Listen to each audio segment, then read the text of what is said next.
Today అందరూ గుర్తుపెట్టుకోవాల్సిన విషయం ఏంటంటే డిమానిటైజేషన్ చేయటం వలన గవర్నమెంట్కి ఎంత క్యాష్ వచ్చింది ఎంత క్యాష్ పోయింది అనేది ఇవాళ they have a clarity. Sir ఈరోజు మనం డిస్కస్ చేసే టాపిక్ ఏంటంటే బ్యాంక్ నిఫ్టీ. సో చాలాసార్లు నిఫ్టీ మూవ్ అయినప్పుడల్లా బ్యాంక్ నిఫ్టీ కూడా మూవ్ అవుతూ ఉంటుంది. అండ్ చాలా ప్రైవేట్ సెక్టర్ సంబంధించిన బ్యాంక్స్ కానీ పిఎస్బీస్ కానీ ఈ మధ్య చాలా మంచి రిజల్ట్స్ నమోదు చేశాయి. సో దీని మీద ఒక డీటెయిల్డ్ ఒక డిస్కషన్ చేద్దాం సార్. మీరు బ్యాంక్ స్టాక్స్ చూసినప్పుడు రెండు ఆస్పెక్ట్స్ ఉంటాయి. ఒకటేమో గ్రోత్ ఇన్ లయబిలిటీ అంటే savings account, current account, fixed deposit growth. రెండోది asset loan growth. Bank makes money on the loans, not on the liability side. అయితే ఈ లయబిలిటీ సైడ్ వచ్చినవన్నీ లోన్ ఇవ్వకూడదు కదా. మన ఎస్ఎల్ఆర్, సిఎల్ఆర్ ఇవన్నీ చూస్తున్నాం. మన ఆర్బీఐ విల్ కంట్రోల్. ఎందుకు కంట్రోల్ చేస్తున్నారు అంటే వచ్చిన డబ్బులు వచ్చినట్టు అంతా లోన్ సైడ్ అడ్వాన్స్ ఇచ్చి రేపు పొద్దున్న డైలీ విత్డ్రాల్ చేయాలి. మనమే కదా కస్టమర్స్ విత్డ్రా చేయాలంటే ఎంత క్యాష్ ఉండాలనేది ఆర్బీఐ డిఫైన్ చేసింది ప్రతి కంట్రీకి, అదే ప్రతి బ్యాంక్ కూడా జనరలైజ్ చేశారు. Because it is more or less generalized. Bank Nifty grow అవటానికి రెండు కారణాలు ఉన్నాయి. అగైన్ మొన్న మాట్లాడుకున్న టాపిక్లో India per capita income grown from 700 to 2500, India GDP grown from 1 trillion to 3 trillion. ఈ మనీ ఎక్కడ ఉంది? ట్రాన్సాక్షన్స్ అన్ని బ్యాంక్లోనే ఉన్నాయి. And India predominantly is a large savings economy. వాళ్ళు చెప్తున్నారు ఇండియాలో మనం ఎర్న్ చేసే ఇన్కంలో almost 40% of the incomes are lying in savings. Whereas elsewhere in the country it is not the same. వేరే కంట్రీస్లో లేదు. ఈ ఇన్కమ్ వచ్చి పడ్డప్పుడు opportunity to make money for banks is growing. Correct. And overall economy is growing actually. So last డికేడ్లో again economic growth ఉండబట్టి bank stocks are all performing well. Right. And మన ఇండియాలో ఉన్న 140 crores పాపులేషన్కి అన్ని బ్యాంక్స్ కూడా substantiate చేయలేవు. One good thing happened. మీరు prior to financial inclusion Modi గారు 2014లో ప్రైమ్ మినిస్టర్ అయ్యి మీ అందరికీ తెలుసు వరల్డ్ టూర్ వెళ్ళారు. అపోజిషన్ పార్టీ తిట్టాడు, ఎందుకురా వీడు వరల్డ్ టూర్ వెళ్తున్నాడు, ఎవరికి డబ్బులు ఖర్చు పెట్టింది. ఈ వెంట్ అండ్ ఫౌండ్ ఇట్. ఈ asked many country heads what is that you look at India in terms of investment. చాలామంది కంట్రీ హెడ్స్ ఏం చెప్పారంటే ఈ పర్టికులర్ మనీ మీ ఇండియాలో ఉన్నది క్యాష్ ఎకానమీ, మాకు తెలియట్లేదు అసలు నీ ఎకానమీలో డబ్బులు పెడితే ఎంత వస్తుంది, ఎంత ఇన్వెస్ట్మెంట్ వెళ్తుందో మాకు తెలియట్లేదు, your financial inclusion is very bad అన్నారు. ఆయన ఏం చేశాడు? ఇవన్నీ వినొచ్చిన తర్వాత రెండు ఆస్పెక్ట్ చేశాడు. ఒకటేమో జన్ధన్ అకౌంట్స్ అని ఓపెన్ చేశాడు. అందరు అకౌంట్స్ ఓపెన్ చేయాలి. We will only transfer all government subsidiaries through bank channel only. This is one thing he has done. And zero balance savings accounts అన్నీ ఓపెన్ చేయించారు. Government said I will pay. Second thing is very importantly UPI, which has worked wonder. But ఈ రెండు వాళ్ళని happy చేయలేదు. మాకు ఇంకా తెలియట్లేదు నీ మూలన ఇంపాక్ట్ ఏంటి, అసలు నీ కంట్రీలో ఎంత క్యాష్ ఉంది, ఎంత ఎకానమీ రన్ అవుతుంది నీకు తెలుసా అని అడిగారు. ఓ ఇలా ఉందో దాన్ని ఏం చేస్తే బాగుంటుందని ఎకనామిస్ట్ అందరినీ సెర్చ్ చేసి the first thing he has done is demonetisation, which is a very daring step done. Today అందరూ గుర్తుపెట్టుకోవాల్సిన విషయం ఏంటంటే డిమానిటైజేషన్ చేయటం వలన గవర్నమెంట్కి ఎంత క్యాష్ వచ్చింది ఎంత క్యాష్ పోయింది అనేది ఇవాళ they have a clarity. Last 60 years ఏ క్యాష్ వచ్చింది, ఫేక్ కరెన్సీ వచ్చిందా, రెగ్యులర్గా they don't have. Today entire clarity is there. డబ్బులు ఎక్కడికి వచ్చి డబ్బులు ఎక్కడికి పోయాడు, ఎవడు విత్డ్రా చేసాడు, ఆ విత్డ్రా చేసిన బ్యాక్ వెనక్కి వచ్చిందా రాలేదా, ఏ పర్టికులర్ స్టెప్ దగ్గర ఆ డబ్బులు ఆగిపోయింది అనేది గవర్నమెంట్ హ్యాస్ ఇన్ఫర్మేషన్. ఈ ఇన్ఫర్మేషన్ బట్టి ట్యాక్స్ డిపార్ట్మెంట్స్ రైట్ చేయగలుగుతున్నాయి ఎవరి దగ్గరికి ఈ డబ్బులన్నీ వెళ్ళాయని ట్రాక్ చేసుకొని. ఓకే, మన ఎంప్లాయీస్ అందరూ ఏంటంటే ల్యాండ్ కొనుక్కున్నప్పుడు అరే నాకు క్యాష్ కావాలంటే అందరూ వెళ్ళి డ్రా చేస్తారు. హైదరాబాద్లో వాళ్ళు 20 మందికి 10 లక్షలు డ్రా చేసి వాళ్ళు తీసుకెళ్ళి ఒక బిల్డర్కి ఇస్తారు. దే గో అండ్ చెక్ ఎవరికి లార్జ్ ట్రాన్సాక్షన్స్ ల్యాండ్ వాడికి తెలుస్తుంది, క్యాష్ వాడి దగ్గర ఉంటుంది. Then you would have gone and purchase something else. He knows what really having. Today the tracking is there with the government. ఇదేమైపోయింది, బ్యాంకింగ్ ఛానల్ యూసేజ్ గ్రౌండ్ లెవెల్కి వెళ్ళిపోయేసరికి చాలామంది కంప్లైంట్ చేస్తున్నారు. సరదాగా క్యాష్ ఉండి బయట రోడ్డు మీదకి వెళ్తే సార్ 500 చేంజ్ లేదు, పేటిఎం చేయండి సార్, ఫోన్పే చేయండి సార్ అంటున్నారట. ఈ 500 రూపాయలు ఏం చేయాలో అర్థం కాక చేస్తున్నారు అందరూ ఈ ఫోన్పేలు పేటిఎంలు వచ్చిన తర్వాత. Indirectly it has improved Indian economy, financial inclusion అయ్యి వరల్డ్ ఎకానమీకి ఇండియా మీద కాన్ఫిడెన్స్ పెరిగింది టుడే. ఇలా పెరుగుతోంది అందుకని ఇలా ట్రెండ్. మీకు దాని effect income tax filings from 1 crore to 8 crores it went.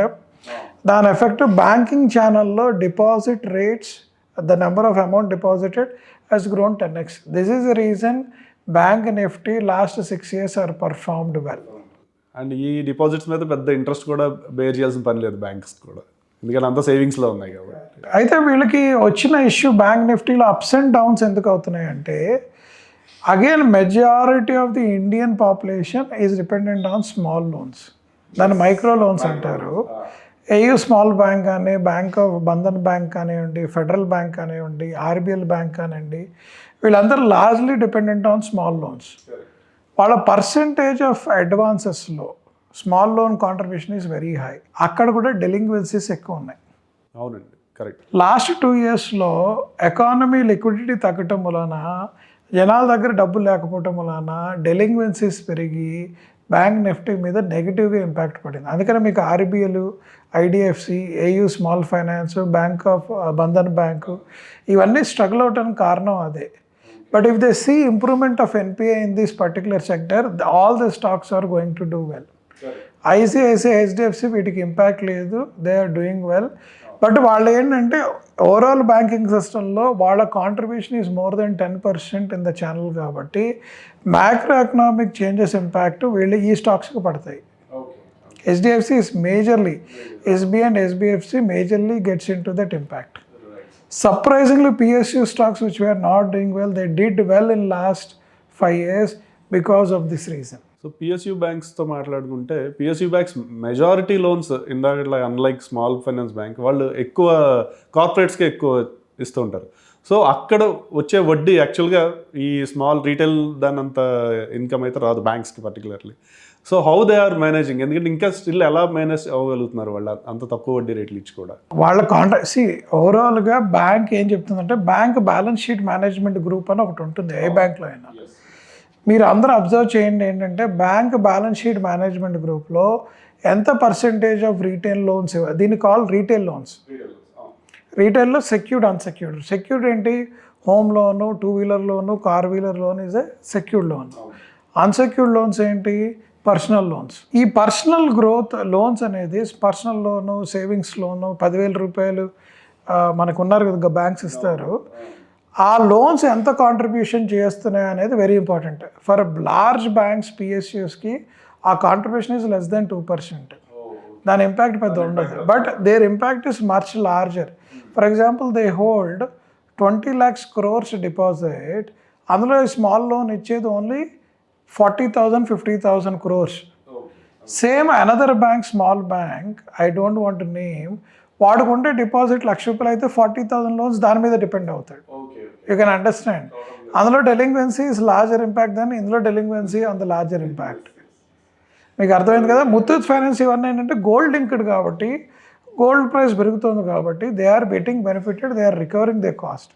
Selling of that gold is very easy for them. Gold loan companies are doing extremely well, but non gold loan companies ఈ personal loans అనేవి struggle అవుతున్నాయి. Right sir. అలాగే fintechs and NBFCs, వీటి impact bank Nifty మీద ఎంతవరకు ఉంది? చాలా తక్కువ ఉంది యాక్చువల్గా. ఫిన్టెక్ మూలన అడ్వాంటేజ్ ఉంది కానీ డిసడ్వాంటేజ్ అవ్వలేదు. ఫర్ ఎగ్జాంపుల్, మీ దగ్గర 100 రూపాయలు డిపాజిట్ వచ్చింది, you deployed only 50, you have a gap for another 20 to 25 to submit. నీకు కెపాసిటీ దొరకట్లేదు. Banks cannot reach out to every nook and corner. ఈ ఫిన్టెక్స్ ఏం చేశాయంటే, అది మేము రీచ్ అవుతామని రీచ్ అయ్యారు. ఓకే, గ్యాప్ ఫిల్లింగ్ చేస్తారు. వాళ్ళు గ్యాప్ ఫిల్లింగ్ చేస్తున్నారు. It has become advantage for many banks, many NBFCs because of the fintech. NBFCs కూడా బ్యాంక్ హెల్ప్ చేశాయి. ఎన్బిఎఫ్సిస్ లోన్ ఎక్కడి నుంచి వస్తే బ్యాంక్స్ వాళ్ళు లోన్ ఇస్తారు వాళ్ళు. అందుకనే మీకు ఎన్బిఎఫ్సిస్ ఫిన్టెక్ లోన్స్ ఎవరు కూడా 10-11% ఇవ్వరు సార్, గుర్తుపెట్టుకోండి. All are 20%. వాడు ఏం చేస్తాడు, 12% తెచ్చుకుంటాడు. వాడు కూడా రిస్క్ అసెస్ చేస్తాడు ఎన్బిఎఫ్సిని కానీ ఫిన్టెక్ని కానీ. వాడికి 12 to 13% ఇస్తాడు. వీడు మార్జిన్ 5 to 7% పెట్టుకుంటాడు. 20%, 18 to 20% వీళ్ళు ఎవరు ఇవ్వరు. సో జనాలు గుర్తించాల్సింది అంటే తక్కువ రేటు కావాలంటే నేషనల్ బ్యాంకింగ్కి వెళ్ళండి, ఎక్కువ రేటు కావాలనుకుంటే ఎన్బిఎఫ్సికి వెళ్ళండి. చాలామంది కన్సల్టెంట్ తెలుసో తెలియక ఎన్బిఎఫ్సికి తీసుకెళ్తుంటారు, but you have to be cautious. If they reject then you have to go to NBFC. ఇప్పుడన్నీ యాప్ లోన్స్ ఎక్కువ అయ్యాయి. సో నిల్చున్న వాళ్ళ ఒక ఇట్స్ గుడ్ అండి. అంటే 148 crores బ్రాంచ్ రీచ్ అవ్వటం చాలా కష్టం. మీకు మళ్ళీ అందులో 8 crores పాపులేషన్కి ఇన్కమ్ ట్యాక్స్ రిటర్న్స్ ఉన్నాయి. మిగతా వాళ్ళకి క్రెడిట్ హిస్టరీ లేదు. They are not part of CIBIL. రైతులు ఎవరు సిబిల్లో లేరు.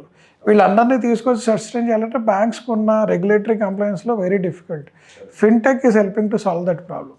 Right sir. అలాగే సార్ రేట్స్ ఇందాక మీరు అన్నట్టు ఎస్ఎల్ఆర్ రేట్స్ కానీ సిఎల్ఆర్ రేట్స్ అండ్ అలాగే Fed rates, US Fed rates కూడా మనల్ని ఇంపాక్ట్ చేస్తుంటాయి. బ్యాంక్ నిఫ్టీని ఇంపాక్ట్ చేస్తూ ఉంటాయి. సో ఎలా ఏది మనం ఎలా ట్రాక్ చేయాలి? ఫెడ్ రేట్స్ వస్తున్నాయంటే 1 month ముందు నుంచే సమ్ స్పెక్యులేషన్ విల్ హ్యాపెన్ మార్కెట్లో, తగ్గుతాయనో లేదా పెరుగుతాయనో. సో ఫ్యూచర్ ఏంటి దీనికి?